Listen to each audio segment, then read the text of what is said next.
Chapter 15 of The Clue of the Twisted Candle by Edgar Wallace. After a busy and sleepless night, he came down to report to the Chief Commissioner the next morning.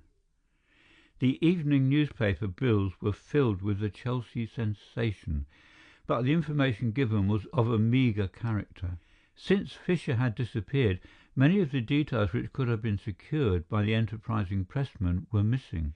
There was no reference to the visit of Mr. Gathercole, and in self-defence the press had fallen back upon a statement which at an earlier period had crept into the newspapers in one of those chatty paragraphs which begin, "I saw my friend Kara at Giro's," and end with a brief but inaccurate summary of his hobbies.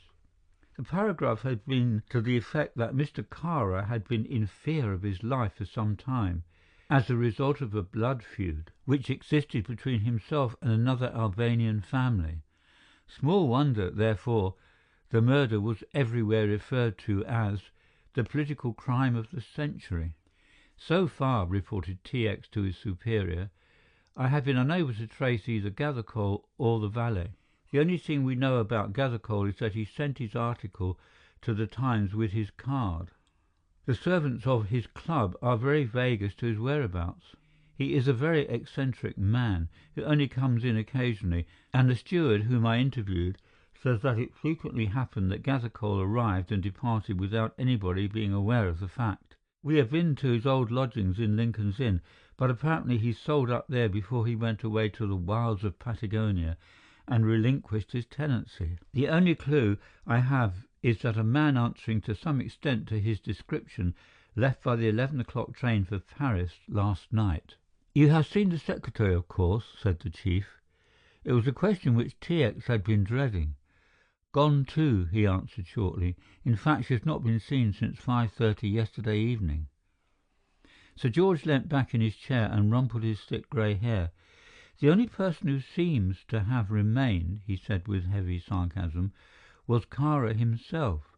Would you like me to put somebody else on this case? It isn't exactly your job. Or will you carry it on?" "I prefer to carry it on, sir," said T.X. firmly. "Have you found out anything more about Kara?" T.X. nodded. "All that I have discovered about him is eminently discreditable," he said. "He seems to have had an ambition to occupy a very important position in Albania. To this end he had bribed and subsidized the Turkish and Albanian officials and had a fairly large following in that country. Bartholomew tells me that Kara has already sounded him as to the possibility of the British government recognizing a fait accompli in Albania and had been inducing him to use his influence with the cabinet to recognize the consequence of any revolution. There is no doubt whatever that Kara has engineered all the political assassinations which have been such a feature in the news from Albania during this past year. We also found in the house very large sums of money and documents which we have handed over to the Foreign Office for decoding." Sir George thought for a long time. Then he said, "I have an idea that if you find your secretary, you will be halfway to solving the mystery." T.X. went out from the office in anything but a joyous mood. He was on his way to lunch when he remembered his promise to call upon John Lexman. Could Lexman supply a key which would unravel this tragic tangle? He leant out of his taxicab and redirected the driver. It happened that the cab drove up to the door of the Great Midland Hotel as John Lexman was coming out. "Come and lunch with me," said T.X. "I suppose you've heard all the news." "I read about Kara being killed, if that's what you mean," said the other. "It was rather a coincidence that I should have been discussing the matter last night at the very moment when his telephone bell rang. I wish to heaven you hadn't been in this," he said fretfully. "Why?" asked the astonished Assistant Commissioner. "And what do you mean by 'in it'?" "In the concrete sense, I wish you had not been present when I returned," said the other moodily. "I wanted to be finished with the whole sordid business without in any way involving my friends." "I think you are too sensitive," laughed the other, clapping him on the shoulder. "I want you to unburden yourself to me, my dear chap, and tell me anything you can that will help me to clear up this mystery." John Lexman looked straight ahead with a worried frown. "I would do almost anything for you, T.X.," he said quietly. "The more so since I know how good you were to Grace. But I can't help you in this matter.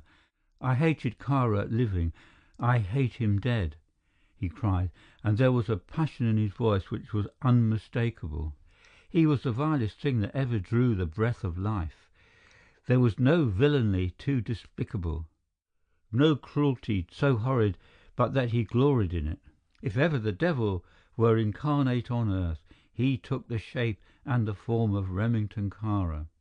He died too merciful a death by all accounts, but if there is a God, this man will suffer for his crimes in hell through all eternity."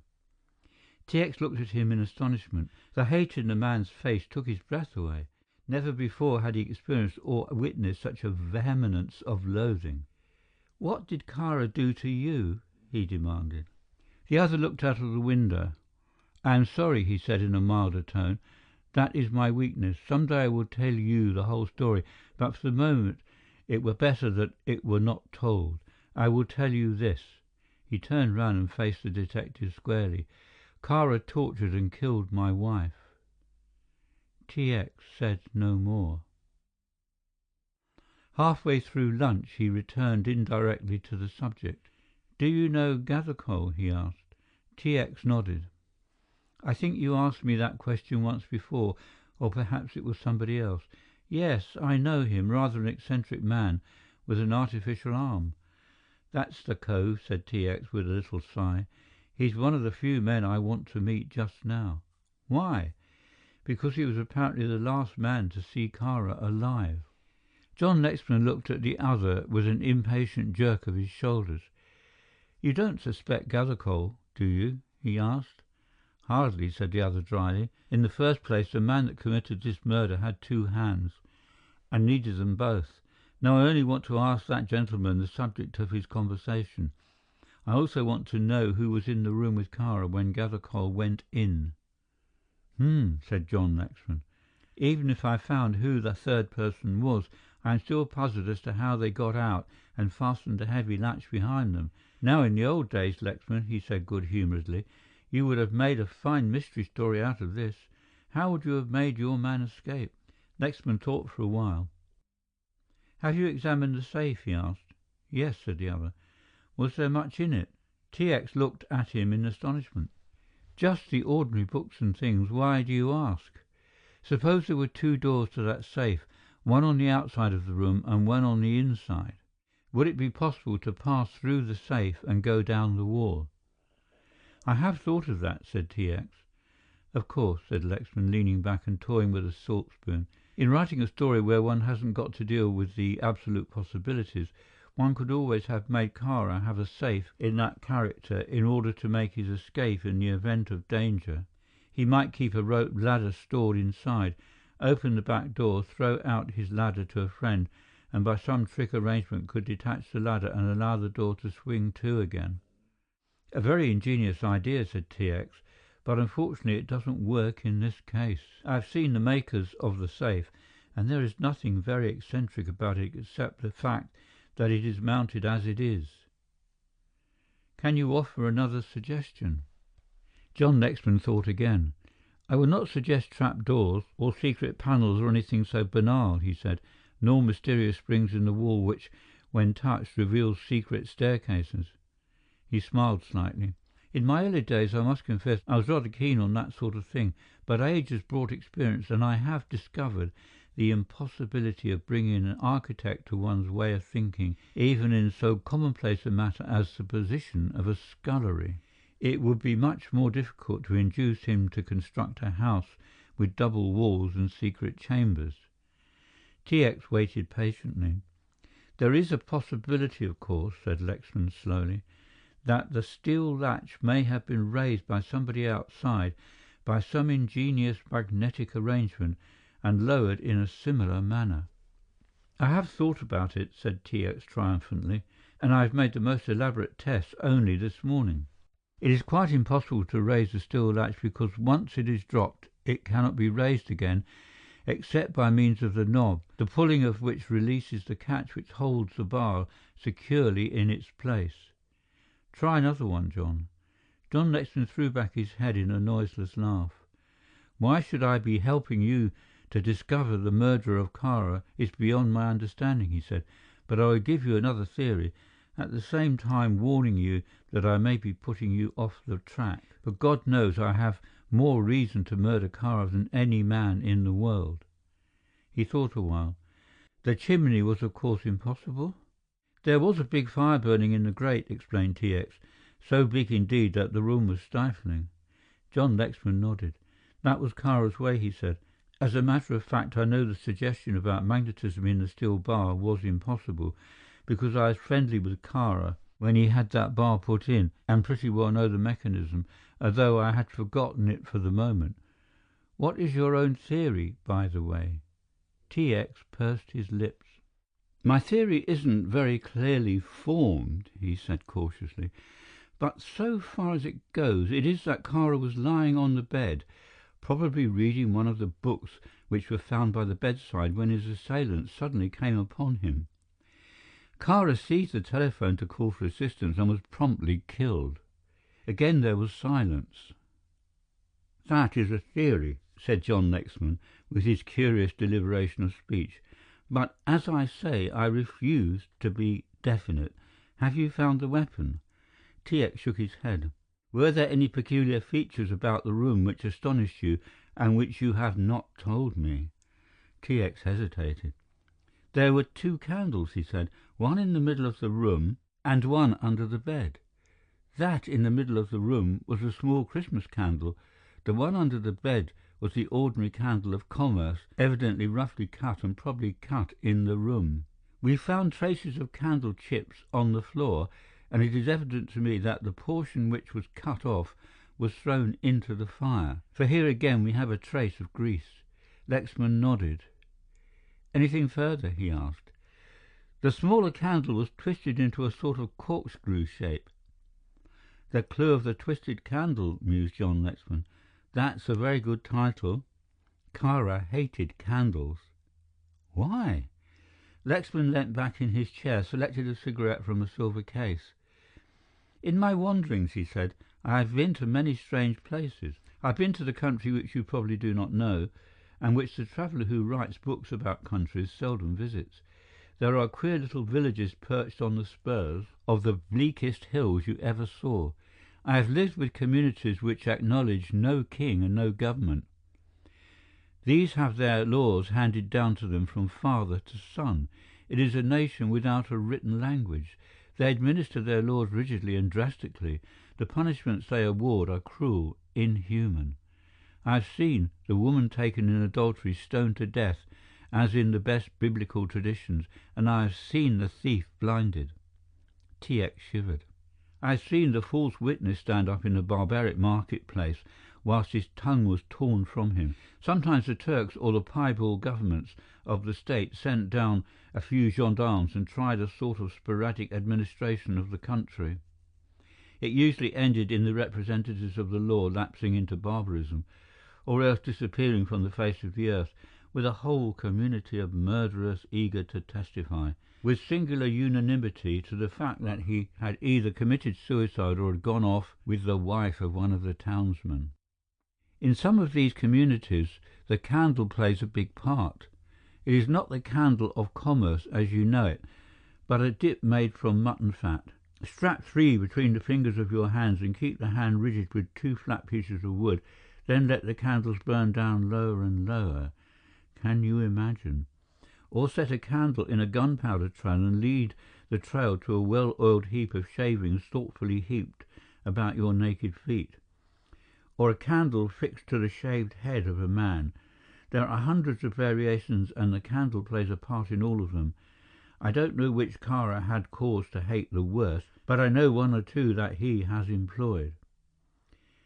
"Was he as bad as that?" asked T.X. John Lexman laughed.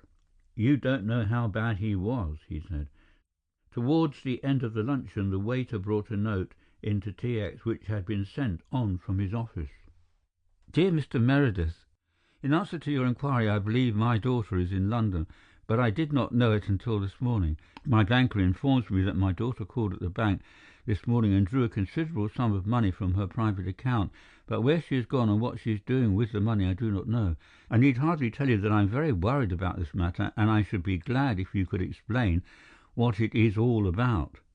It was signed William Bartholomew. T.X. groaned. If I had only had the sense to go to the bank this morning, I should have seen her, he said. I am going to lose my job over this. The other looked troubled. You don't seriously mean that? Not exactly, smiled T.X., but I don't think the chief is very pleased with me just now. You see, I have butted into this business without any authority. It isn't exactly in my department. But you have not given me your theory about the candles. I have no theory to offer, said the other, folding up his serviette. The candles suggest a typical Albanian murder. I do not say that it was so. I merely say that by their presence they suggest a crime of this character. With this, T.X. had to be content. If it were not his business to interest himself in commonplace murder, though this hardly fitted such a description, it was part of the peculiar function which his department exercised to restore to Lady Bartholomew a certain very elaborate snuff-box which he discovered in the safe. Letters had been found amongst his papers which made clear the part which Kara had played. Though he had not been a vulgar blackmailer, he had retained his hold not only upon this particular property of Lady Bartholomew, but upon certain other articles which were discovered, with no other object, apparently, than to compel influence from quarters likely to be of assistance to him in his schemes. The inquest of the murdered man, which the Assistant Commissioner attended, produced nothing in the shape of evidence, and the coroner's verdict of murder against some person or persons unknown was only to be expected. T.X. spent a very busy and a very tiring week tracing elusive clues which led him nowhere. He had a letter from John Lexman announcing the fact that he intended leaving for the United States. He had received a very good offer from a firm of magazine publishers in New York and was going out to take up the appointment. Meredith's plans were now in fair shape. He had decided upon the line of action he would take, and in the pursuance of this he interviewed his chief and the Minister of Justice. "Yes, I have heard from my daughter," said the great man uncomfortably, "and really she has placed me in a most embarrassing position. I cannot tell you, Mr. Meredith, exactly in what manner she has done this, but I can assure you she has." "Can I see her letter or telegram?" asked T.X. "I am afraid that is impossible," said the other solemnly. "She begged me to keep her communication very secret. I've written to my wife and asked her to come home. I feel the constant strain to which I am being subjected is more than human can endure."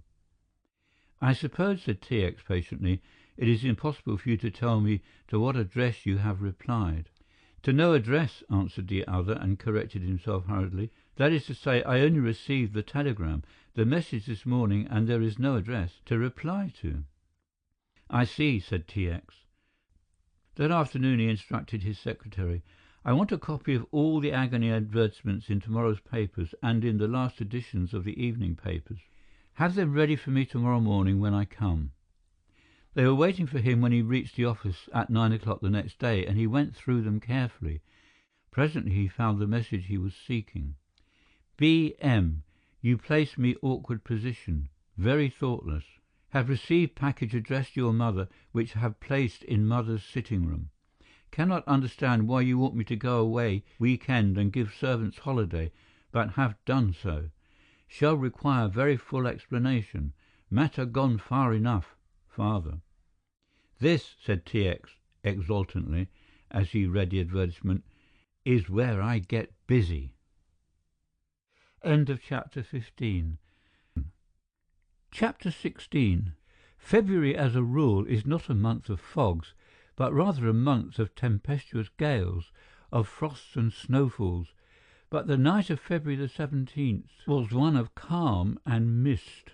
It was not the typical London fog so dreaded by the foreigner, but one of those little patchy mists which smoke through the streets, now enshrouding and making the nearest object invisible, now clearing away to the finest diaphanous filament of pale grey. Sir William Bartholomew had a house in Portman Place, which is a wide thoroughfare filled with solemn edifices of unlovely and forbidding exterior, but remarkably comfortable within. Shortly before 11 on the night of February the 17th, a taxi drew up at the junction of Sussex Street and Portman Place, and a girl alighted.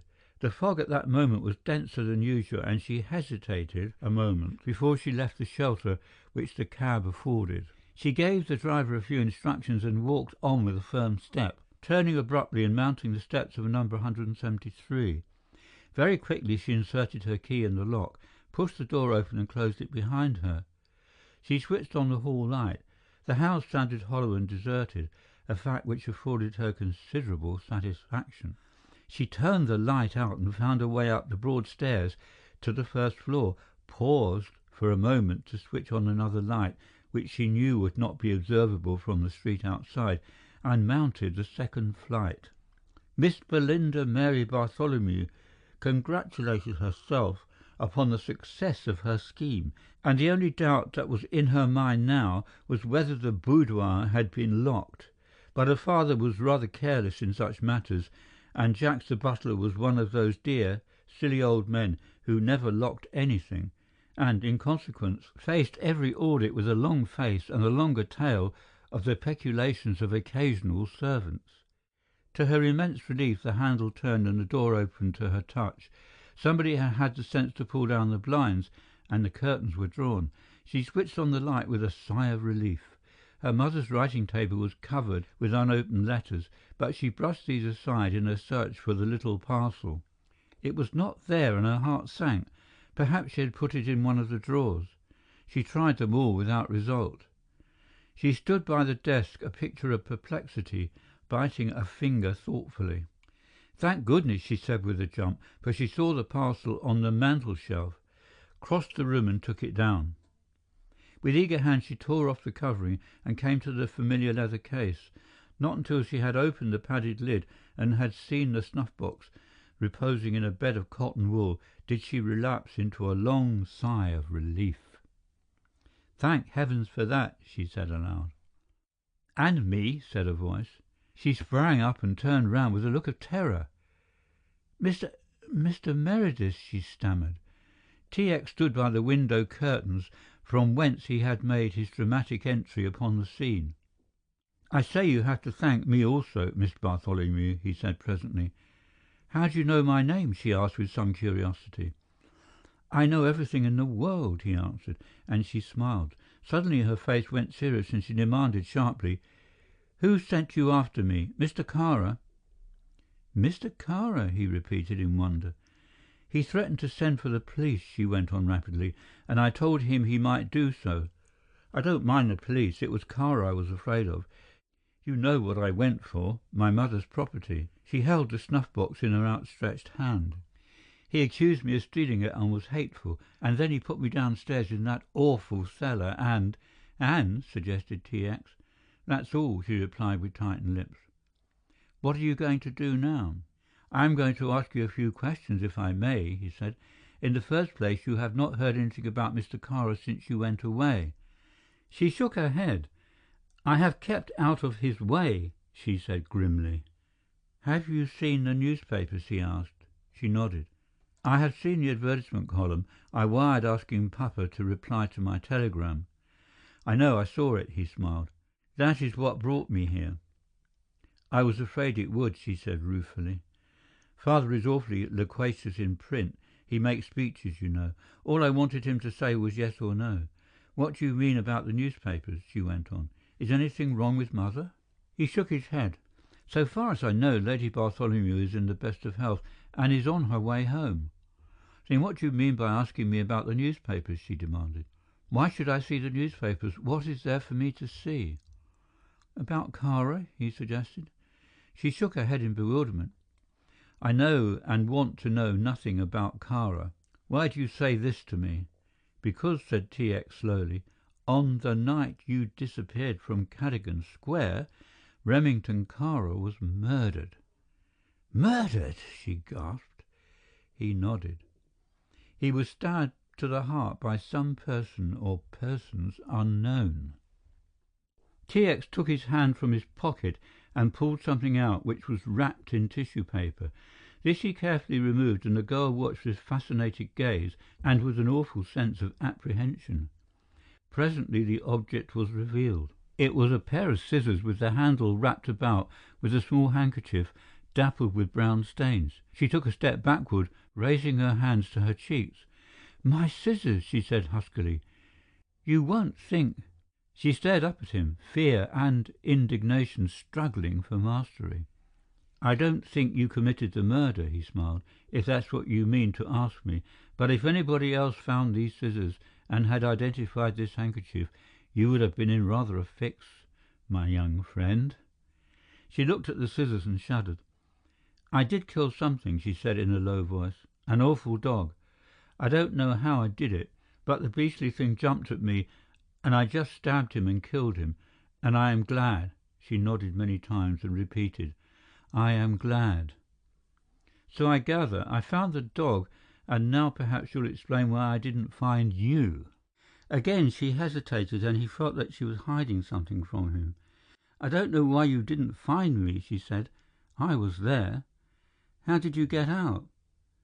"How did you get out?" she challenged him boldly. "I got out through the door," he confessed. "It seems a ridiculously commonplace way of leaving, but that's the only way I could see." "And that's how I got out," she answered, with a little smile. "But it was locked." She laughed. "I see now," she said. "I was in the cellar. I heard your key in the lock and bolted down the trap, leaving those awful scissors behind. I thought it was Kara with some of his friends, and then the voices died away, and I ventured to come up and found you had left the door open. So I—" These queer little pauses puzzled T.X. There was something she was not telling him, something she had yet to reveal. "So I got away, you see," she went on. "I came out into the kitchen. There was nobody there, and I passed through the area door and up the steps, and just round the corner I found a taxicab, and that is all." She spread out her hands in a dramatic little gesture. "And that is all, is it?" said T.X. "That is all," she repeated. "Now what are you going to do?" T.X. looked up at the ceiling and stroked his chin. "I suppose that I ought to arrest you. I feel that something is due from me. May I ask if you were sleeping in the bed downstairs?" "In the lower cellar?" she demanded. A little pause and then, "Yes, I was sleeping in the cellar downstairs." There was that interval of hesitation almost between each word. "What are you going to do?" she asked again. She was feeling more sure of herself and had suppressed the panic which his sudden appearance had produced in her. He rumpled his hair, a gross imitation, did she but know it, of one of his chief mannerisms, and she observed that his hair was very thick and inclined to curl. She saw also that he was passably good-looking, had fine grey eyes, a straight nose and a most firm chin. "I think," she suggested gently, "you had better arrest me." "Don't be silly," he begged. She stared at him in amazement. "What did you say?" she asked wrathfully. "I said, don't be silly," repeated the calm young man. "Do you know that you're being very rude?" she asked. He seemed interested and surprised at this novel view of his conduct. "Of course," she went on, carefully smoothing her dress and avoiding his eye, "I know you think I'm silly and that I've got a most comic name." "I have never said your name was comic," he replied coldly. "I would not take so great a liberty." "You said it was weird, which was worse," she claimed. "I may have said it was weird," he admitted, "but that's rather different to saying it was comic. There is dignity in weird things. For example, nightmares aren't comic, but they're weird." "Thank you," she said pointedly. "Not that I mean your name is anything approaching a nightmare." He made this concession with a most magnificent sweep of hand, as though he were a king conceding her the right to remain covered in his presence. "I think that Belinda Mary," she corrected. "Belinda Mary, I was going to say, or as a matter of fact," he floundered, "I was going to say Belinda and Mary." "You were going to say nothing of the kind," she corrected him. "Anyway, I think Belinda Mary is a very pretty name." "You think nothing of the sort." She saw the laughter in his eyes and felt an insane desire to laugh. "You said it was a weird name and you think it is a weird name, but I really can't be bothered considering everybody's views. I think it's a weird name, too. I was named after an aunt," she added in self-defense. "There you have the advantage of me," he inclined his head politely. "I was named after my father's favorite dog." "What does TX stand for?" she asked curiously. "Thomas Xavier," he said, and she leant back on the big chair on the edge of which a few minutes before she had perched herself in trepidation, and dissolved into a fit of immoderate laughter. "It is comic, isn't it?" he asked. "I'm sorry I'm so rude," she gasped. "Fancy being called Tommy Xavier. I mean Thomas Xavier." "You may call me Tommy if you wish. Most of my friends do." "Unfortunately, I'm not your friend," she said, still smiling, and wiping the tears from her eyes. "So I shall go on calling you Mr. Meredith, if you don't mind." She looked at her watch. "If you are not going to arrest me, I'm going," she said. "I have certainly no intention of arresting you," said he, "but I am going to see you home." She jumped up smartly. "You're not," she commanded. She was so definite in this that he was startled. "My dear child," he protested. "Please don't dear child me," she said seriously. "You're going to be a good little Tommy and let me go home by myself." She held out her hand frankly, and the laughing appeal in her eyes was irresistible. "Well, I'll see you to a cab," he insisted. "And listen while I give the driver instructions where he is to take me?" She shook her head reprovingly. It must be an awful thing to be a policeman.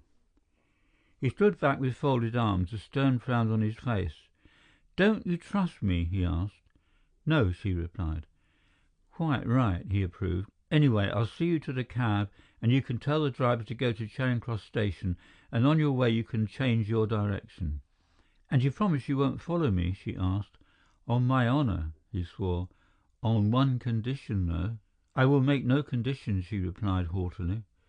"Please come down from your great big horse," he begged, "and listen to reason. The condition I make is that I can always bring you to an appointed rendezvous whenever I want you. Honestly, this is necessary, Belinda Mary." "Miss Bartholomew," she corrected coldly. "It is necessary," he went on, "as you will understand. Promise me that if I put an advertisement in the agonies of either an evening paper which I will name, or in the Morning Post, you will keep the appointment I fix, if it is humanly possible." She hesitated a moment, then held out her hand. "I promise," she said. "Good for you, Belinda Mary," said he, and tucking her arm in his led her out of the room, switching off the light and racing her down the stairs. If there was a lot of the schoolgirl left in Belinda Mary Bartholomew, no less of the schoolboy was there in this commissioner of police. He would have danced her through the fog, contemptuous of the proprieties, but he wasn't so very anxious to get her to a cab and lose sight of her. "Good night," he said, holding her hand. "That's the third time you've shaken hands with me tonight," she interjected. "Don't let us have any unpleasantness at the last," he pleaded. "And remember—" "I have promised," she replied. "And one day," he went on, "you will tell me all that happened in that cellar." "I have told you," she said in a low voice. "You have not told me everything, child." He handed her into the cab. He shut the door behind her and leant through the open window. "Victoria or Marble Arch?" he asked politely. "Charing Cross," she replied, with a little laugh. He watched the cab drive away, and then suddenly it stopped, and a figure leant out from the window, beckoning him frantically. He ran up to her. "Suppose I want you?" she asked. "Advertise," he said promptly. "Beginning your advertisement, dear Tommy." "I shall put TX," she said indignantly. "Then I shall take no notice of your advertisement," he replied, and stood in the middle of the street, his hat in his hand, to the intense annoyance of a taxicab driver who literally all but ran him down, and in a figurative sense did so until TX was out of earshot. End of chapter 16. Chapter 17. Thomas Xavier Meredith was a shrewd young man. It was said of him by Signor Paolo Coselli the eminent criminologist, that he had a gift of intuition which was abnormal. Probably the mystery of the twisted candle was solved by him long before any other person in the world had the dimmest idea that it was capable of solution. The house in Cadogan Square was still in the hands of the police. To this house, and particularly to Kara's bedroom, T.X. from time to time repaired and reproduced as far as possible the conditions which obtained on the night of the murder. He had the same stifling fire, the same locked door. The latch was dropped in its socket, whilst T.X., with a stopwatch in his hand, made elaborate calculations and acted certain parts which he did not reveal to a soul.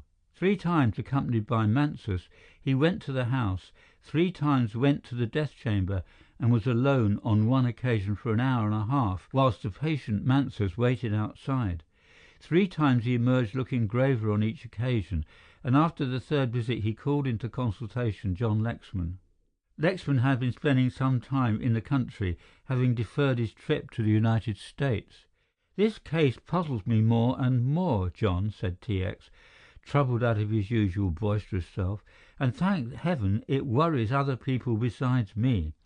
De Menal came over from France the other day and brought all his best sleuths, whilst O'Grady of the New York Central Office paid a flying visit just to get hold of the facts. Not one of them has given me the real solution, though they've all been rather ingenious. Gathercole has vanished and is probably on his way to some undiscoverable region, and our people have not yet traced the valet." "He should be the easiest for you," said John Lexman reflectively. "Why Gathercole should go off I can't understand," T.X. continued. "According to the story which was told me by Fisher, his last words to Kara were to the effect that he was expecting a cheque or that he had received a cheque. No cheque has been presented or drawn, and apparently Gathercole has gone off without waiting for any payment. An examination of Kara's books shows nothing against the Gathercole account, save the sum of £600 which was originally advanced. And now, to upset all my calculations, look at this." He took from his pocketbook a newspaper cutting and pushed it across the table, for they were dining together at the Carlton. John Lexman picked up the slip and read. It was evidently from a New York paper. "Further news has now come to hand by the Antarctic Trading Company's steamer, Cyprus, concerning the wreck of the City of the Argentine. It is believed that this ill-fated vessel, which called at South American ports, lost her propeller and drifted south out of the track of shipping.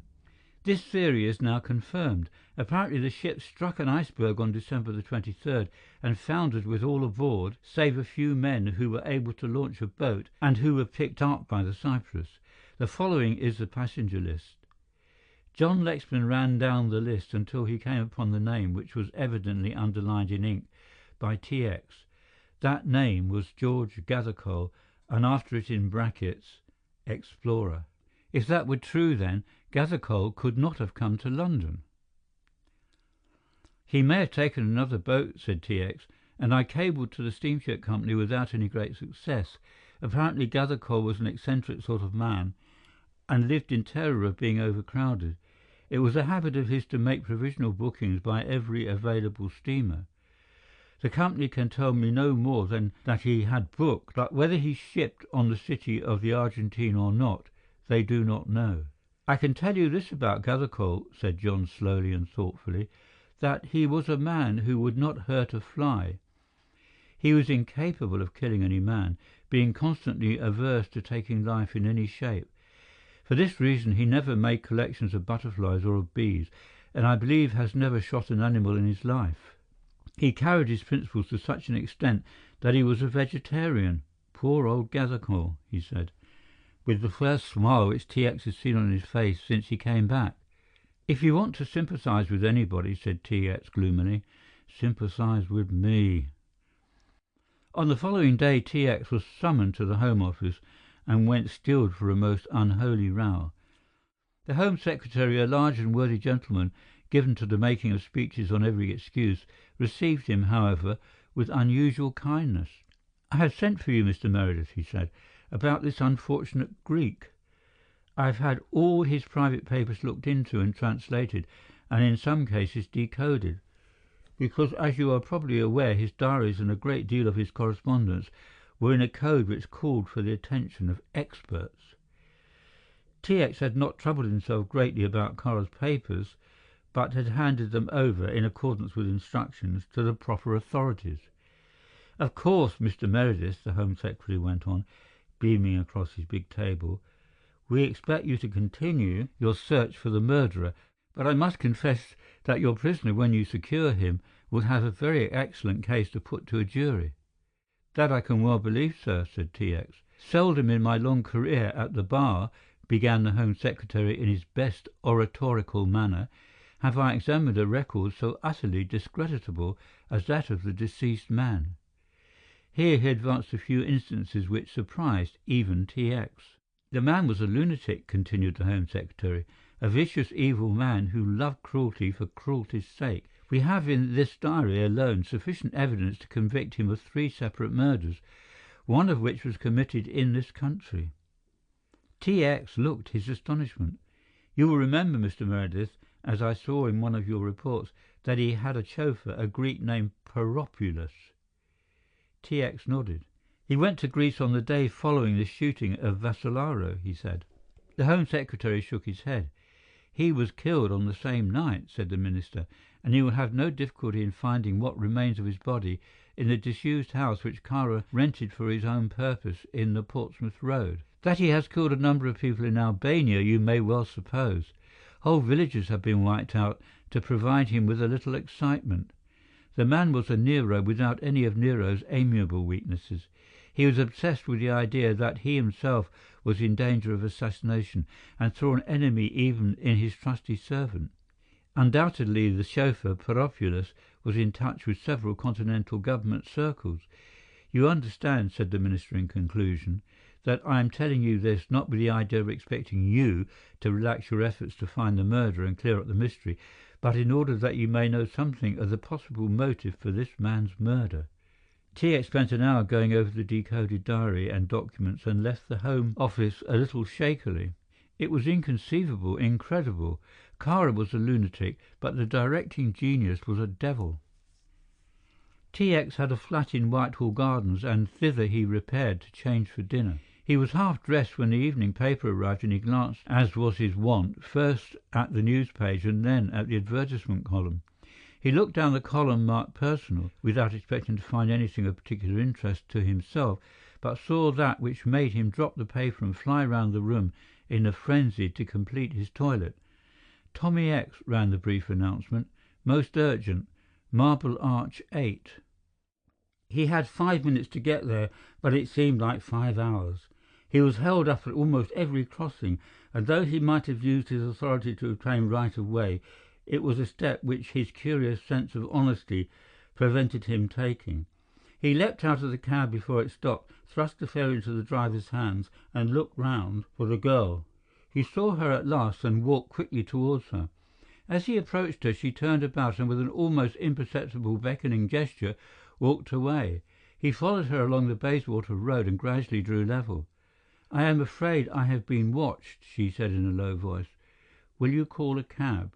He hailed a passing taxi, helped her in and gave at random the first place that suggested itself to him, which was Finsbury Park. "I am very worried," she said, "and I don't know anybody who can help me except you." "Is it money?" he asked.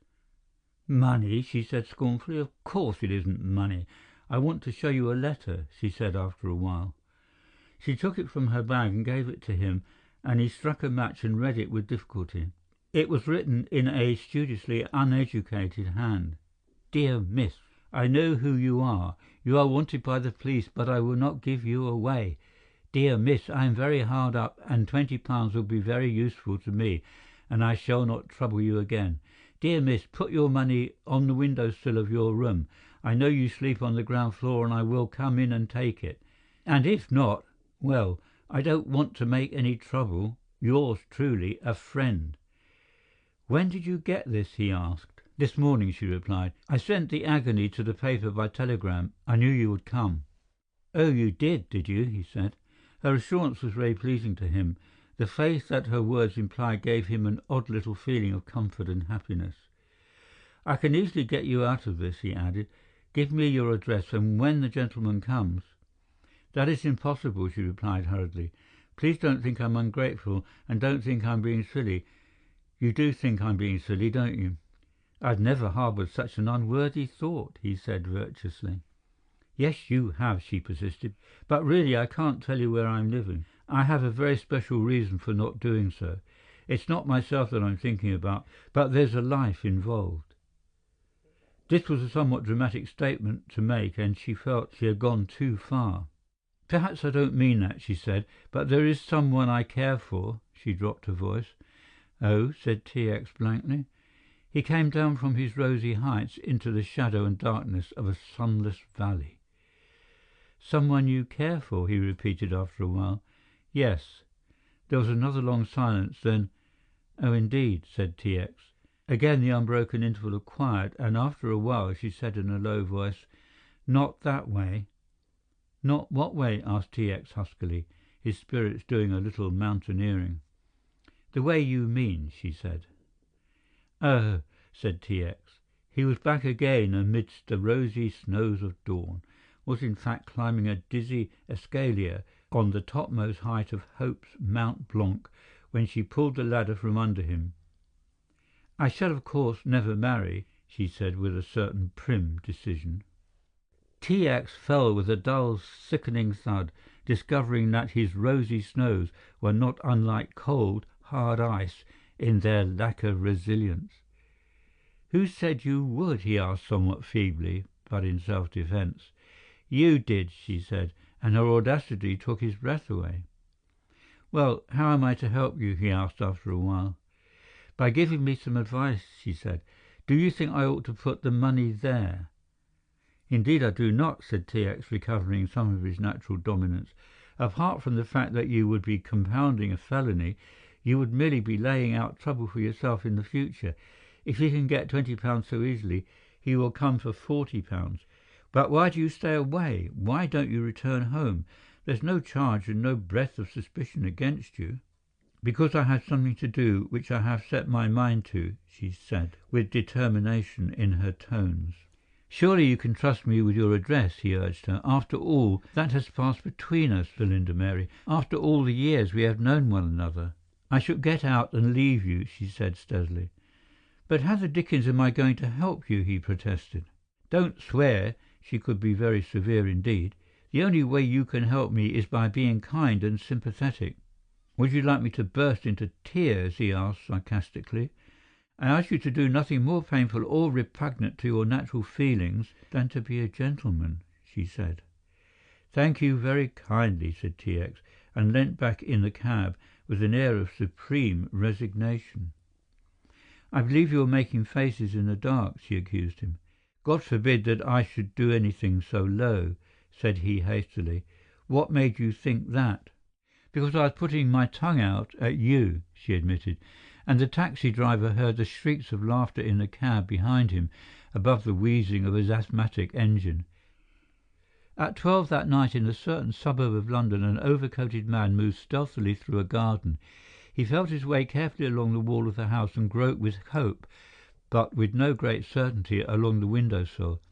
He found an envelope which his fingers, somewhat sensitive from long employment in nefarious uses, told him contained nothing more substantial than a letter. He went back through the garden and rejoined his companion, who was waiting under an adjacent lamp-post. "Did she drop?" asked the other eagerly.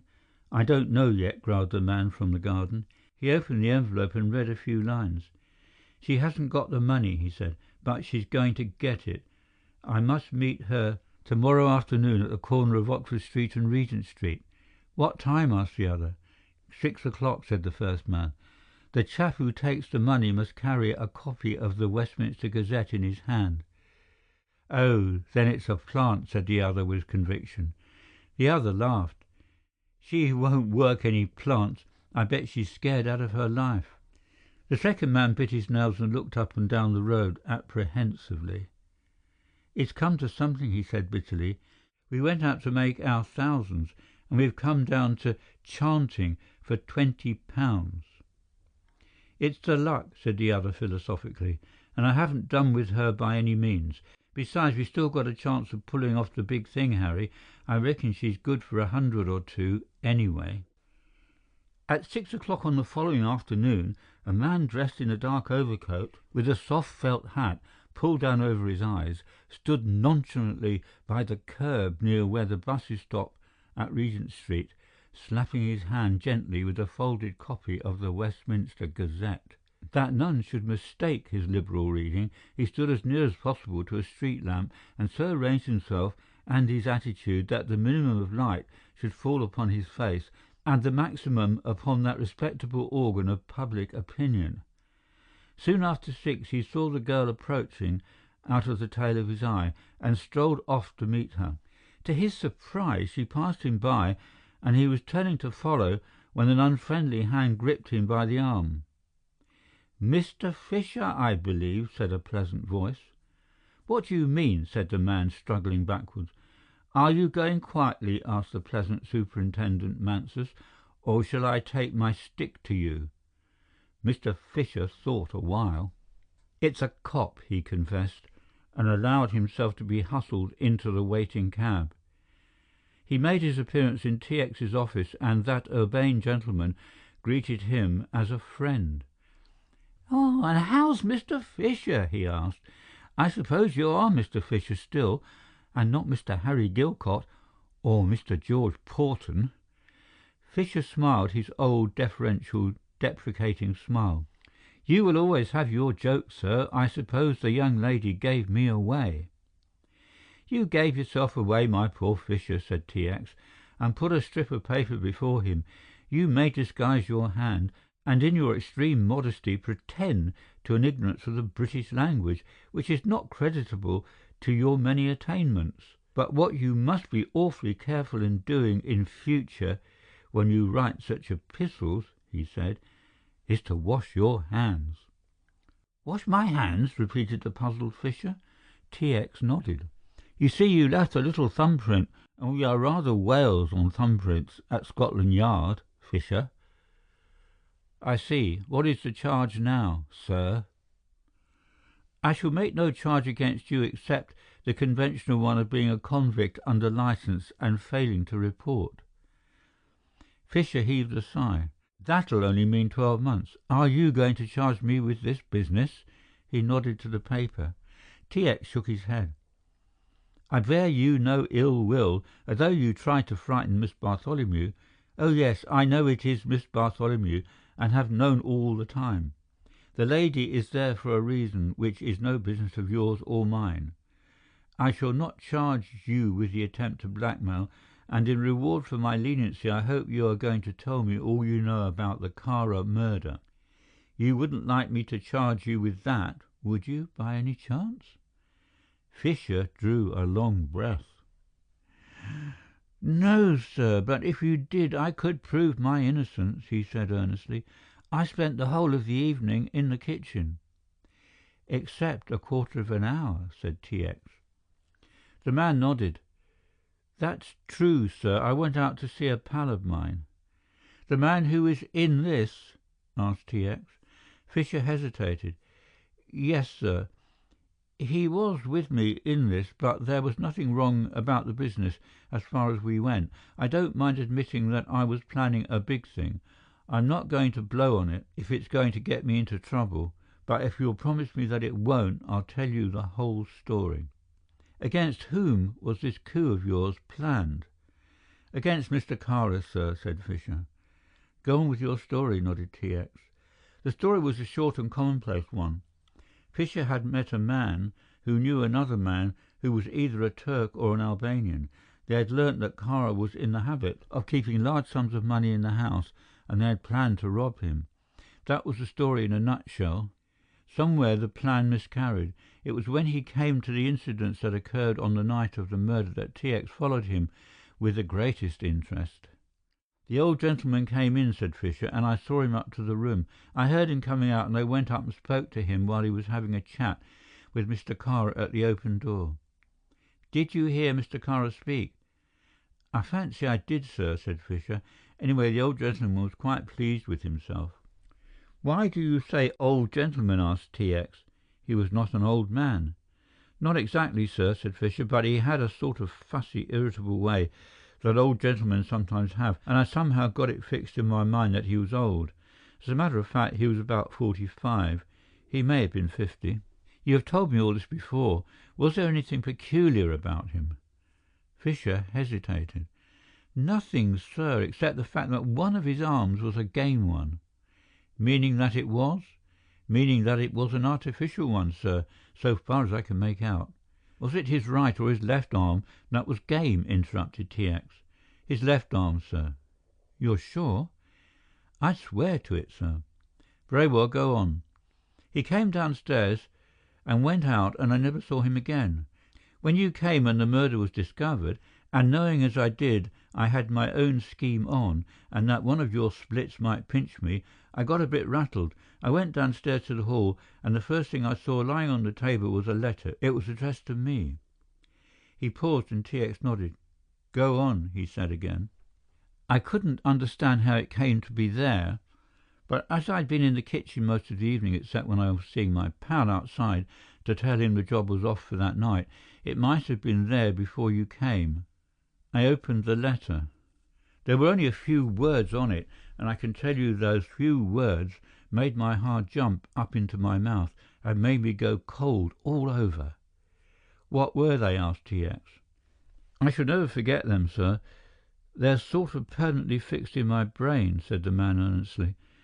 "The note started with just the figures AC274. "What was that?" asked T.X. "My convict number when I was in Dartmoor prison, sir." "What did the note say?" "Get out of here quick." I don't know who had put it there, but I'd evidently been spotted, and I was taking no chances. That's the whole story from beginning to end. I accidentally happened to meet the young lady, Miss Holland, Miss Bartholomew, as she is, and followed her to her house in Portman Place. That was the night you were there." T.X. found himself, to his intense annoyance, going very red. "And you know no more?" he asked. "No more, sir, and if I may be struck dead—" "Keep all that Sabbath talk for the chaplain," commended T.X., and they took away Mr. Fisher, not an especially dissatisfied man. That night T.X. interviewed his prisoner at Cannon Road Police Station and made a few more inquiries. "There is one thing I would like to ask you," said the girl when he met her next morning in Green Park. "If you are going to ask whether I made inquiries as to where your habitation was," he warned her, "I beg of you to refrain." She was looking very beautiful that morning, he thought. The keen air had brought a colour to her face and lent a spring to her gait, and as she strode along by his side with the free and careless swing of youth, she was the epitome of the life which even now was budding on every tree in the park. "Your father is back in town, by the way," he said, "and he is most anxious to see you." She made a little grimace. "I hope you haven't been round talking to father about me." "Of course I have," he said helplessly. "I have also had all the reporters up from Fleet Street and given them a full description of your escapades." She looked round at him with laughter in her eyes. "You have all the manners of an early Christian martyr," she said. "Poor soul! Would you like to be thrown to the lions?" "I should prefer being thrown to the demnition ducks and drakes," he said moodily. "You're such a miserable man," she chided him, "and yet you have everything to make life worth living." "Ha, ha," said T.X. "You have, of course you have. You have a splendid position. Everybody looks up to you and talks about you. You have got a wife and family who adore you." He stopped and looked at her as though she were some strange insect. "I have a how much?" he asked credulously. "Aren't you married?" she asked innocently. He made a strange noise in his throat. "Do you know, I've always thought of you as married," she went on. "I often picture you in your domestic circle, reading to the children from the Daily Megaphone those awfully interesting stories about little Willie Waterbug." He held on to the railings for support. "May we sit down?" he asked faintly. She sat by his side, half turned to him, demure and wholly adorable. "Of course you are right in one respect," he said at last, "but you're altogether wrong about the children." "Are you married?" she demanded with no evidence of amusement. "Didn't you know?" he asked. She swallowed something. Of course, it's no business of mine, and I'm sure I hope you're very happy." "Perfectly happy," said T.X. complacently. "You must come out and see me one Saturday afternoon when I'm digging the potatoes. I'm a perfect devil when they let me loose in the vegetable garden." "Shall we go on?" she said. He could have sworn there were tears in her eyes, and manlike, he thought she was vexed with him at his fooling. "I haven't made you cross, have I?" he asked. "Oh, no," she replied. "I mean, you don't believe all this rot about my being married and that sort of thing?" "I'm not interested," she said, with a shrug of her shoulders. "Not very much. You've been very kind to me, and I should be an awful bore if I wasn't grateful. Of course, I don't care whether you're married or not. It's nothing to do with me, is it?" "Naturally it isn't," he replied. "I suppose you aren't married by any chance?" "Married," she repeated bitterly.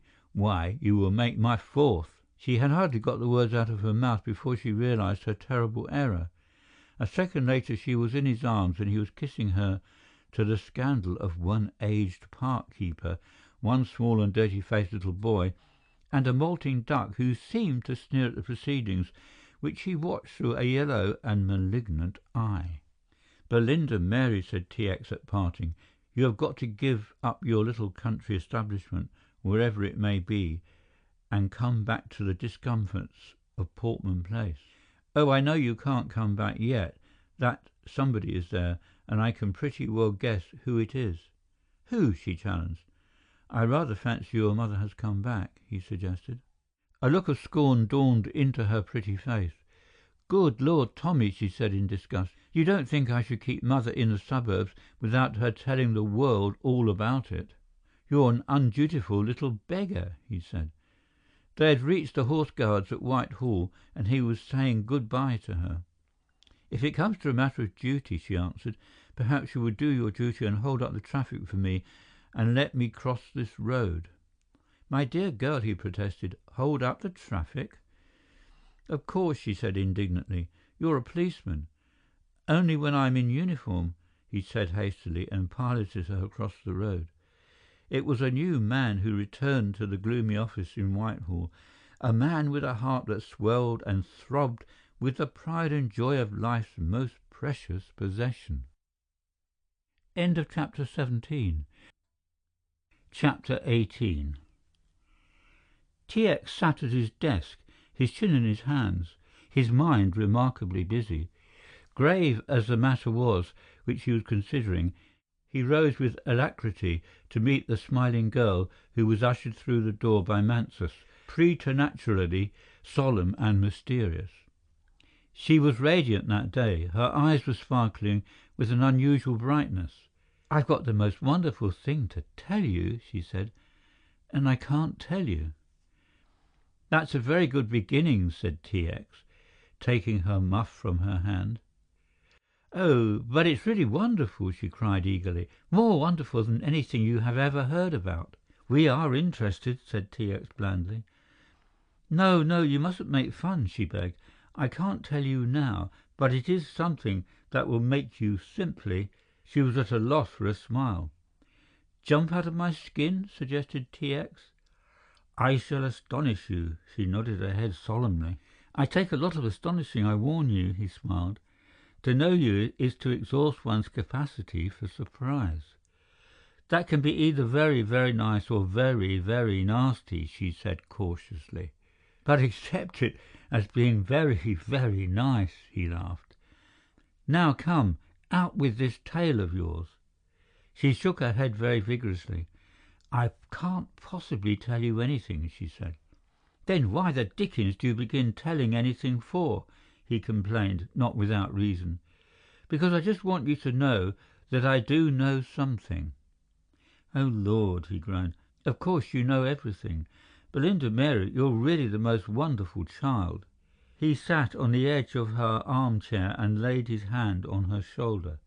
"And you've come to take me out to lunch?" "What were you worrying about when I came in?" she asked. He made a little gesture as if to dismiss the subject. "Nothing very much. You've heard me speak of John Lexman." She bent her head. "Lexman's the writer of a great many mystery stories, but you've probably read his books." She nodded again, And again T.X. noticed the suppressed eagerness in her eyes. "You're not ill or sickening for anything, are you?" he asked anxiously. "Measles or mumps or something?" "Don't be silly," she said. "Go on and tell me something about Mr. Lexman." "He's going to America," said T.X., "and before he goes he wants to give a little lecture." "A lecture? It sounds rum, doesn't it? But that's just what he wants to do." "Why is he doing it?" she asked. T.X. made a gesture of despair. "That is one of the mysteries which may never be revealed to me, except—" He pursed his lips and looked thoughtfully at the girl. "There are times," he said, "when there is a great struggle going on inside a man between all the human and better part of him and the baser professional part of him. One side of me wants to hear this lecture of John Lexman's very much. The other shrinks from the ordeal." "Let us talk it over at lunch," she said practically, and carried him off. End of chapter 18. Chapter 19. One would not readily associate the party of top-booted sewermen who descend nightly to the subterranean passages of London with the stout vice-consul at Durazzo. Yet it was one unimaginative man who lived in Lambeth and had no knowledge that there was such a place as Durazzo, who was responsible for bringing this comfortable official out of his bed in the early hours of the morning, causing him, albeit reluctantly and with violent and insubordinate language, to conduct certain investigations in the crowded bazaars. At first he was unsuccessful because there were many Hussein Effendis in Durazzo. He sent an invitation to the American consul to come over to Tiffin and help him. Why the dickens the Foreign Office should suddenly be interested in Hussein Effendi, I cannot for the life of me understand. "The Foreign Department has to be interested in something, you know," said the genial American. "I receive some of the quaintest requests from Washington. I rather fancy they only wire you to find if they are there. Why are you doing this?"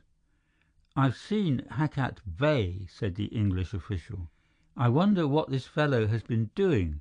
There is probably a wigging for me in the offing." At about the same time the sewerman, in the bosom of his own family, was taking loud and noisy sips from a big mug of tea.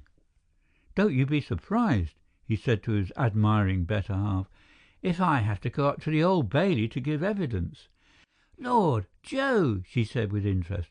"What has happened?" The sewerman filled his pipe and told the story with a wealth of rambling detail. He gave particulars of the hour he had descended the Victoria Street shaft, of what Bill Morgan had said to him as they were going down, of what he had said to Harry Carter as they splashed along the low-roofed tunnel, of how he had a funny feeling that he was going to make a discovery, and so on and so forth, until he reached his long-delayed climax. T.X. waited up very late that night, and at 12 o'clock his patience was rewarded, for the Foreign Office messenger brought a telegram to him. It was addressed to the Chief Secretary and ran, "Number 847, yours 63952 of yesterday's date. Begins, Hussein Effendi, a prosperous merchant of this city, left for Italy to place his daughter in convent, Mary Teresa. Florence Hussein being Christian. He goes on to Paris. Apply Rally Theocritus, A.C., Rue de l'Opera. Ends." Half an hour later, T.X. had a telephone connection through to Paris and was instructing the British police agent in that city. He received a further telephone report from Paris the next morning, and one which gave him infinite satisfaction. Very slowly but surely he was gathering together the pieces of this baffling mystery and was fitting them together. Hussein Effendi would probably supply the last missing segments. At 8 o'clock that night the door opened and the man who represented T.X. in Paris came in, carrying a travelling ulster on his arm. T.X. gave him a nod, and then, as the newcomer stood with the door open, obviously waiting for somebody to follow him, he said, "Show him in. I will see him alone." There walked into his office a tall man wearing a frock coat and a red fez. He was a man from 55 to 60, powerfully built, with a grave dark face and a thin fringe of white beard. He salaamed as he entered. "You speak French, I believe," said T.X. presently. The other bowed. "My agent has explained to you," said T.X. in French, "that I desire some information for the purpose of clearing up a crime which has been committed in this country. I have given you my assurance, if that assurance was necessary, that you would come to no harm as the result of anything you might tell me." "That I understand, Effendi," said the tall Turk. "The Americans and the English have always been good friends of mine, and I have been frequently in London. Therefore, I shall be very pleased to be of any help to you." T.X. walked to a closed bookcase on one side of the room, unlocked it, took out an object wrapped in white tissue paper. He laid this on the table, the Turk watching the proceedings with an impassive face. Very slowly, the Commissioner unrolled the little bundle and revealed at last a long, slim knife, rusted and stained, with a hilt, which in its untarnished days had evidently been of chased silver. He lifted the dagger from the table and handed it to the Turk. "This is yours, I believe," he said softly. The man turned it over, stepping nearer the table that he might secure the advantage of a better light. He examined the blade near the hilt and handed the weapon back to T.X. "That is my knife," he said. T.X. smiled. "You understand, of course, that I saw Hussein Effendi of Durazzo inscribed in Arabic near the hilt?" The Turk inclined his head. "With this weapon," T.X. went on, speaking with slow emphasis, "a murder was committed in this town." There was no sign of interest or astonishment, or indeed of any emotion whatever. "It is the will of God," he said calmly. "These things happen even in a great city like London." "It was your knife," suggested T.X. "But my hand was in Durazzo, Effendi," said the Turk. He looked at the knife again. "So the Black Roman is dead, Effendi?" "The Black Roman?" asked T.X., a little puzzled. "The Greek they call Kara," said the Turk. "He was a very wicked man." T.X. was up on his feet now, leaning across the table and looking at the other with narrowed eyes. "How did you know it was Kara?" he asked quickly. The Turk shrugged his shoulders. "Who else could it be?" he said. "Are not your newspapers filled with the story?" T.X. sat back again, disappointed and a little annoyed with himself. "That is true, Hussein Effendi, but I did not think you read the papers." "Neither do I, master," replied the other coolly. "Nor did I know that Kara had been killed until I saw this knife. How came this in your possession?" "It was found in a rain sewer," said T.X., "into which the murderer had apparently dropped it. But if you have not read the newspapers, Effendi, then you admit that you know who committed this murder." The Turk raised his hands slowly to a level with his shoulders. "Though I am a Christian," he said, "there are many wise sayings of my father's religion which I remember.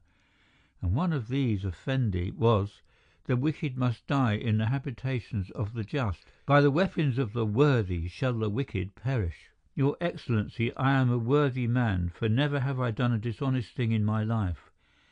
I have traded fairly with Greeks, with Italians, have with Frenchmen, and with Englishmen, also the Jews. I have never sought to rob them nor to hurt them. If I have killed men, God knows, it was not because I desired their death, but because their lives were dangerous to me and to mine. Ask the blade all your questions and see what answer it gives. Until it speaks, I am as dumb as the blade. For it is also written that the soldier is the servant of his sword, and also, the wise servant is dumb about his master's affairs." T.X. laughed helplessly. "I had hoped you might be able to help me, hoped and feared," he said. "If you cannot speak, it is not my business to force you either by threat or by act. I am grateful to you for having come over, although the visit has been rather fruitless so far as I am concerned." He smiled again and offered his hand. "Excellency," said the old Turk soberly, "there are some things in life that are well left alone, and there are moments when justice should be so blind that she does not see guilt." Here is such a moment." And this ended the interview, one on which T.X. had set very high hopes. His gloom carried to Portman Place, where he had arranged to meet Belinda Mary. "Where is Mr. Lexman going to give this famous lecture of his?" was the question with which she greeted him. "And please, what is the subject?" "It is on a subject which is of supreme interest to me," he said gravely. He has called his lecture "The Clue of the Twisted Candle." There is no clearer brain being employed in the business of criminal detection than John Lexman's. Though he uses his genius for the construction of stories, were it employed in the legitimate business of police work, I am certain he would make a mark second to none in the world. He is determined on giving this lecture, and he has issued a number of invitations. These include the chiefs of the secret police of nearly all the civilized countries of the world. O'Grady is on his way from America. He wirelessed me this morning to that effect. Even the chief of the Russian police has accepted the invitation because, as you know, this murder has excited a great deal of interest in police circles everywhere. John Lexman is not only going to deliver this lecture," he said slowly, "but he is going to tell us who committed the murder and how it was committed." She thought a moment. "Where will it be delivered?" "I don't know," he said in astonishment. "Does that matter?" "It matters a great deal," she said emphatically, "especially if I want it delivered in a certain place. Would you induce Mr. Lexman to lecture at my house?" "At Portman Place?" he asked. She shook her head. "No, I have a house of my own, a furnished house I've rented in Blackheath. Will you induce Mr. Lexman to give the lecture there?" "But why?" he asked. "Please don't ask questions," she pleaded. "Do this for me, Tommy." He saw she was in earnest. "I'll write to old Lexman this afternoon," he promised. John Lexman telephoned his reply. "I should prefer somewhere out of London," he said, "and since Miss Bartholomew has some interest in the matter, may I extend my invitation to her? I promise she shall not be any more shocked than a good woman need be."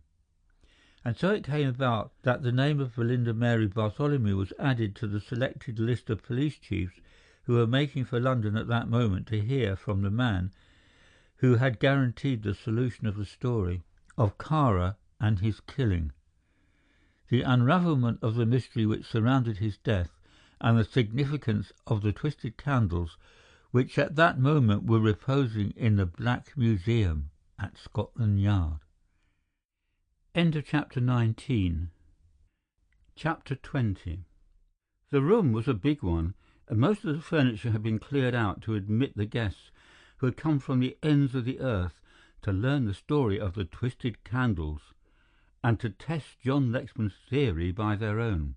They sat around chatting cheerfully of men and crimes, of great coups planned and frustrated, of strange deeds committed and undetected. Scraps of their conversation came to Belinda Mary as she stood in the chintz-draped doorway which led from the drawing-room to the room she used as a study. "Do you remember, Sir George, the Volbrook case?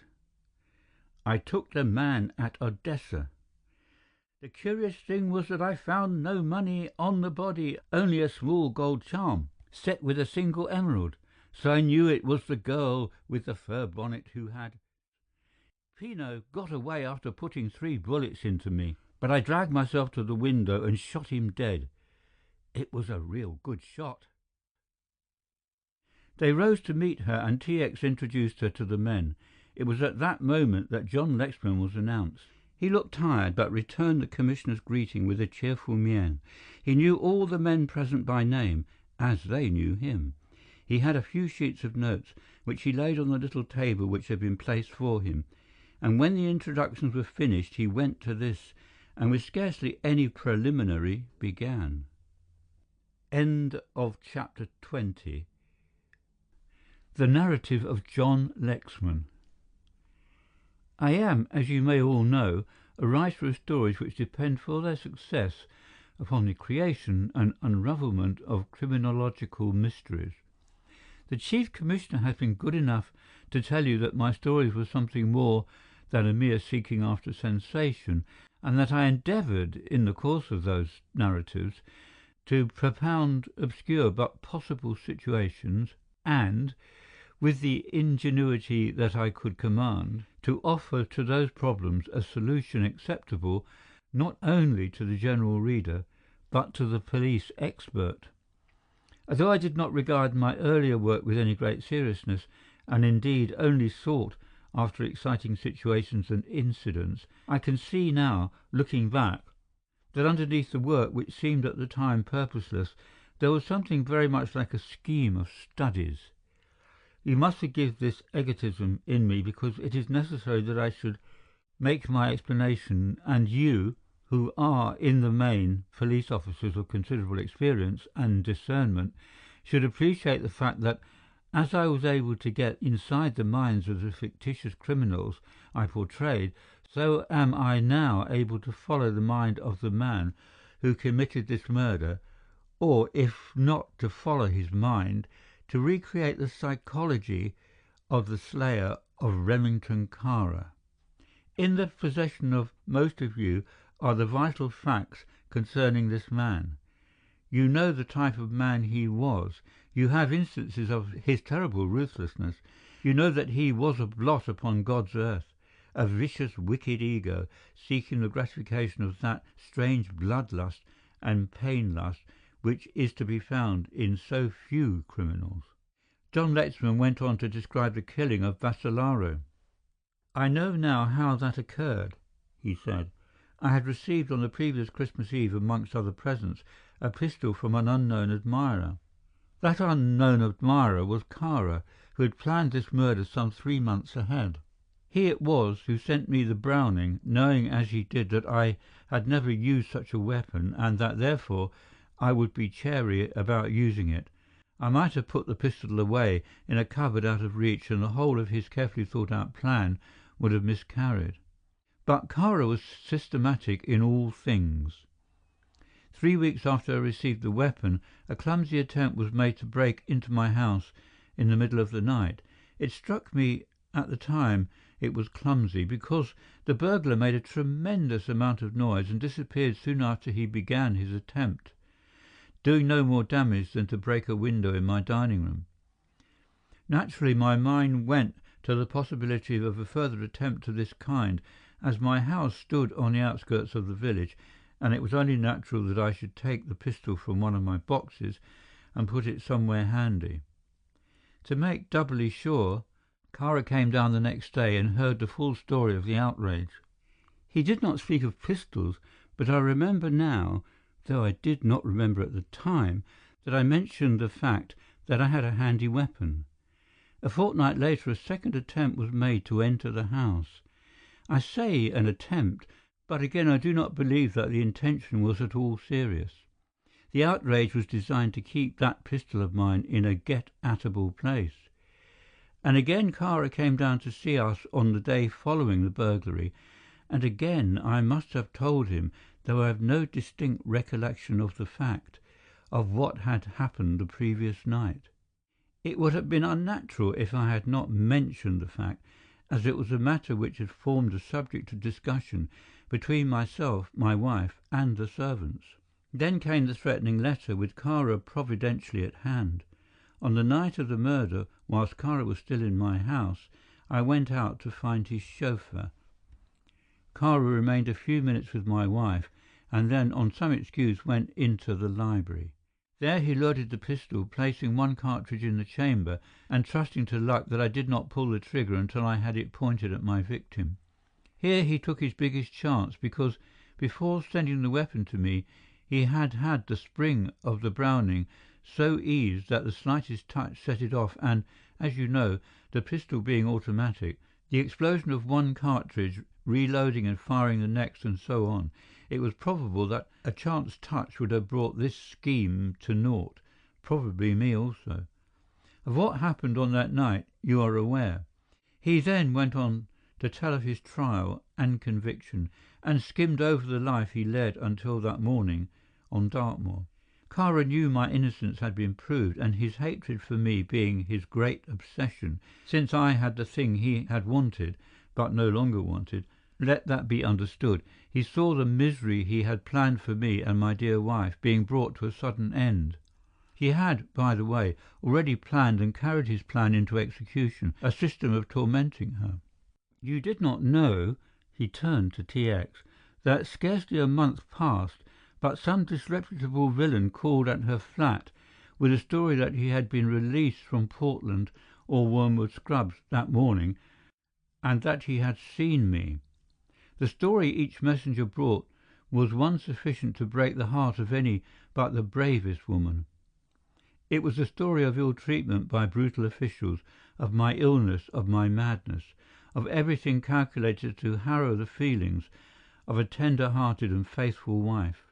That was Kāra's scheme, not to hurt with the whip or the knife, but to cut deep at the heart with his evil tongue, to cut to the raw places of the mind.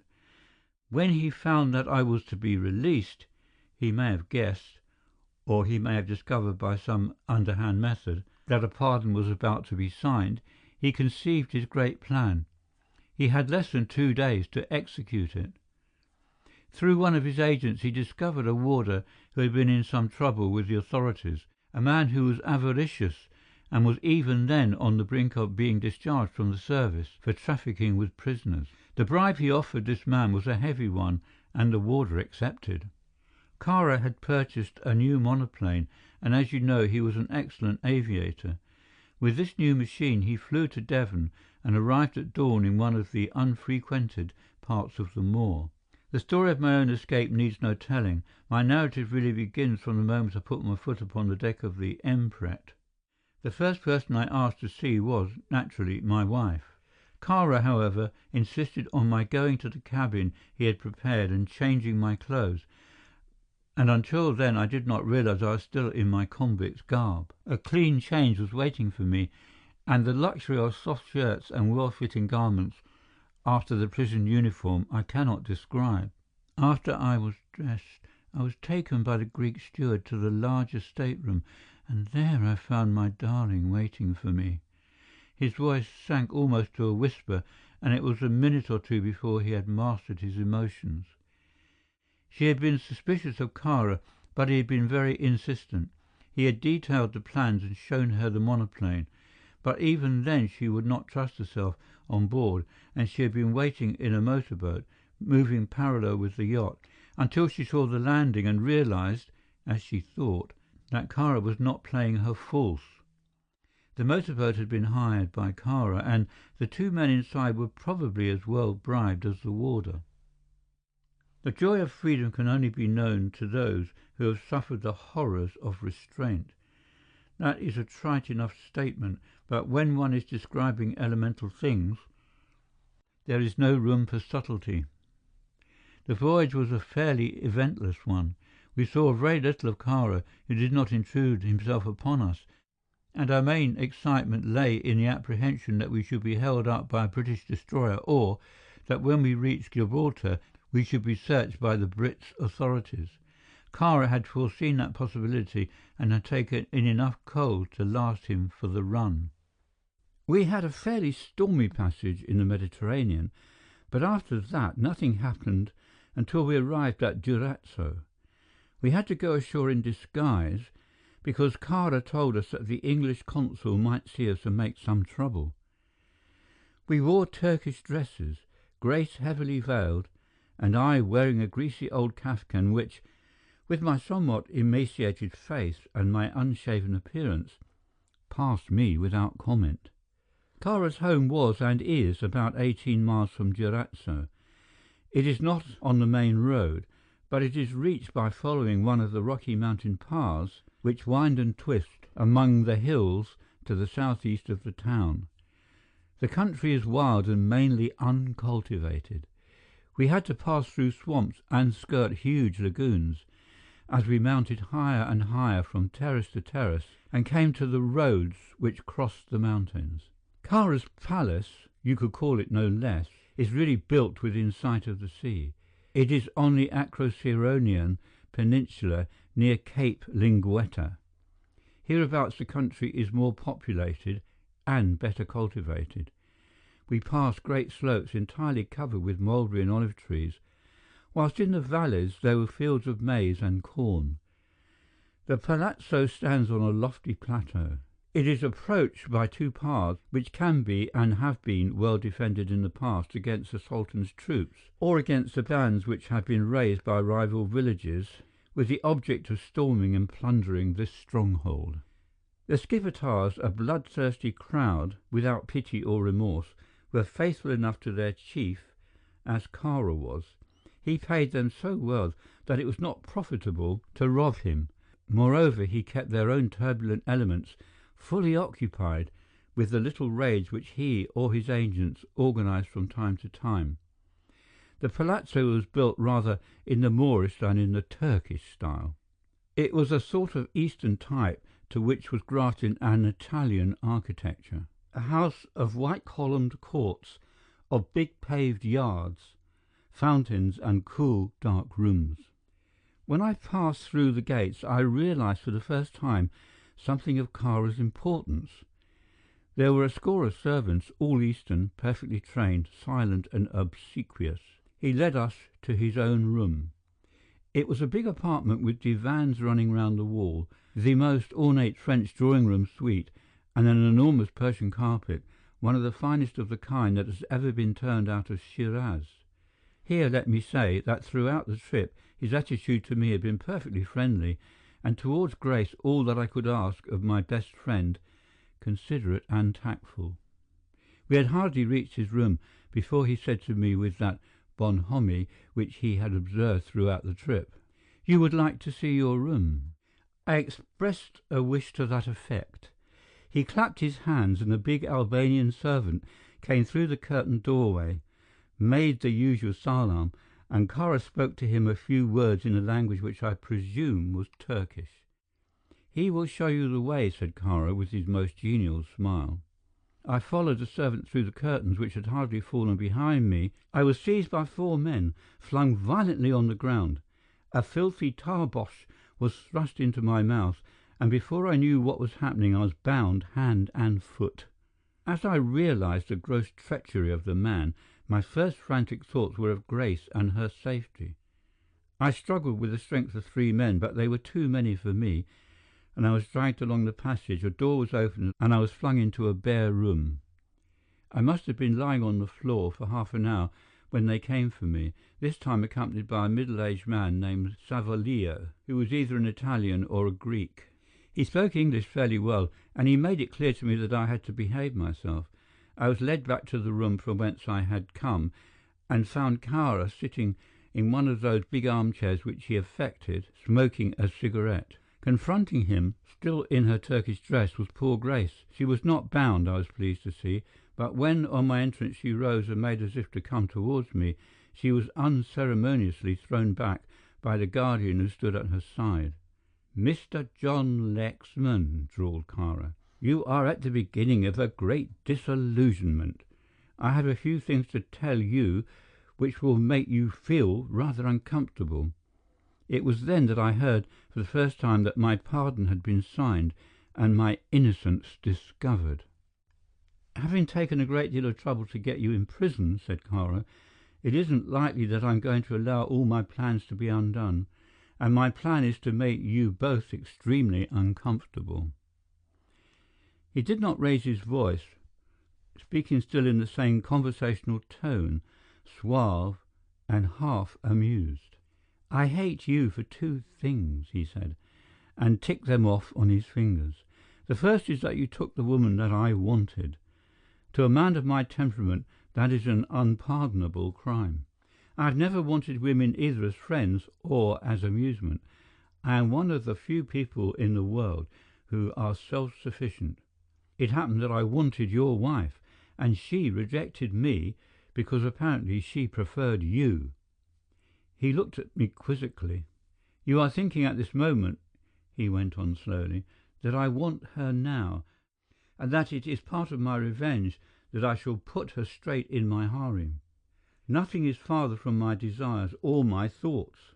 The Black Roman is not satisfied with the leavings of such poor trash as you." I hate you both equally, and for both of you there is waiting an experience more terrible than even your elastic imagination can conjure. You understand what that means?" he asked me, still retaining his calm. I did not reply. I dared not look at Grace, to whom he turned. "I believe you love your husband, my friend," he said. "Your love will be put to a very severe test. You shall see him the mere wreckage of the man he is. You shall see him brutalized below the level of the cattle in the field. I will give you both no joys, no ease of mind. From this moment you are slaves, and worse than slaves." He clapped his hands. The interview was ended, and from that moment I only saw Grace once. John Lexman stopped and buried his face in his hands. They took me to an underground dungeon cut in the solid rock. In many ways it resembled the dungeon of the Chateau of Chillon, in that its only window looked out upon a wild, storm-swept lake, and its floor was jagged rock. I have called it underground, as indeed it was on that side, for the palazzo was built upon a steep slope running down from the spur of the hills. They chained me by the legs and left me to my own devices. Once a day they gave me a little goat flesh and a pannikin of water, and once a week Kara would come in, and outside the radius of my chain he would open a little camp stool and, sitting down, smoke his cigarette and talk. My God, the things that man said! The things he described! The horrors he related! And always it was Grace who was the centre of his description, and he would relate the stories he was telling to her about myself. I cannot describe them. They are beyond repetition. John Lexman shuddered and closed his eyes. That was his weapon. He did not confront me with the torture of my darling. He did not bring tangible evidence of her suffering. He just sat and talked, describing with a remarkable clarity of language, which seemed incredible in a foreigner, the amusements which he himself had witnessed. I thought I should go mad. Twice I sprang at him, and twice the chain about my legs threw me headlong on that cruel floor. Once he brought the jailer in to whip me, but I took the whipping with such phlegm that it gave him no satisfaction. I told you I had seen Grace only once, and this is how it happened. It was after the flogging, and Kara, who was a veritable demon in his rage, planned to have his revenge for my indifference. They brought Grace out upon a boat and rowed the boat to where I could see it from my window. There the whip which had been applied to me was applied to her. I can't tell you any more about that," he said brokenly, "but I wish you don't know how fervently that I had broken down and given the dog the satisfaction he wanted. My God, it was horrible. When the winter came, they used to take me out with chains on my legs to gather in wood from the forest. There was no reason why I should be given this work, but the truth was, as I discovered from Salvolio, that Kara thought my dungeon was too warm. It was sheltered from the winds by the hill behind, and even on the coldest days and nights it was not unbearable. Then Kara went away for some time. I think he must have gone to England, and he came back in a white fury. One of his big plans had gone wrong, and the mental torture he inflicted upon me was more acute than ever. In the old days he used to come once a week. Now he came almost every day. He usually arrived in the afternoon, and I was surprised one night to be awakened from my sleep to see him standing at the door, a lantern in his hand, his inevitable cigarette in his mouth. He always wore the Albanian costume when he was in the country, those white kilted shorts and zouave jackets which the hillmen affect, and if anything it added to his demoniacal appearance. He put down the lantern and leant against the wall. "I'm afraid that wife of yours is breaking up, Lexman," he drawled. "She isn't the good, stout English stuff that I thought she was." I made no reply. I had found by bitter experience that if I intruded into the conversation, I should only suffer the more. "I sent down to Durazzo to get a doctor," he went on. "Naturally, having taken all this trouble, I don't want to lose you by death. She is breaking up," he repeated with relish, and yet with an undertone of annoyance in his voice. "She asked for you 3 times this morning." I kept myself under control, as I had never expected that a man so desperately circumstanced could do. "Kara," I said as quietly as I could, "what has she done that she deserves this hell in which she has lived?" He sent out a long ring of smoke and watched its progress across the dungeon. "What has she done?" he said, keeping his eye on the ring. I shall always remember every look, every gesture, and every intonation of his voice. "Why, she has done all that a woman can do for a man like me. She has made me feel little. Until I had a rebuff from her, I had all the world at my feet, Lexman. I did as I liked. If I crooked my little finger, people ran after me, and that one experience with her has broken me. Oh, don't think," he went on quickly, "that I am broken in love. I never loved her very much. It was just a passing passion, but she killed my self-confidence. After then, whenever I came to a crucial moment in my affairs, when the big manner, the big certainty was absolutely necessary for me to carry my way, whenever I was most confident of myself and my ability and my scheme, a vision of this damned girl rose, and I felt that momentary weakening, that memory of defeat, which made all the difference between success and failure. I hated her, and I hate her still," he said with vehemence. "If she dies, I shall hate her more, because she will remain everlastingly unbroken to menace my thoughts and spoil my schemes through all eternity." He leant forward, his elbows on his knees, his clenched fist under his chin. How well I can see him, and stared at me. "I could have been king here in this land," he said, waving his hand towards the interior. "I could have bribed and shot my way to the throne of Albania. Don't you realize what that means to a man like me? There is still a chance, and if I could keep your wife alive, if I could see her broken in reason and in health, a poor, skeleton, gibbering thing that knelt at my feet when I came near her, I should recover the mastery of myself. Believe me," he said, nodding his head, "your wife will have the best medical advice that it is possible to obtain." Kara went out, and I did not see him again for a very long time. He sent word, just a scrawled note in the morning, to say my wife had died. John Lexman rose up from his seat and paced the apartment, his head upon his breast. "From that moment," he said, "I lived only for one thing, to punish Remington Kara. And, gentlemen, I punished him." He stood in the center of the room and thumped his broad chest with his clenched hand. "I killed Remington Kara," he said, and there was a little gasp of astonishment from every man present save one. That one was T.X. Meredith, who had known all the time. End of chapter 21.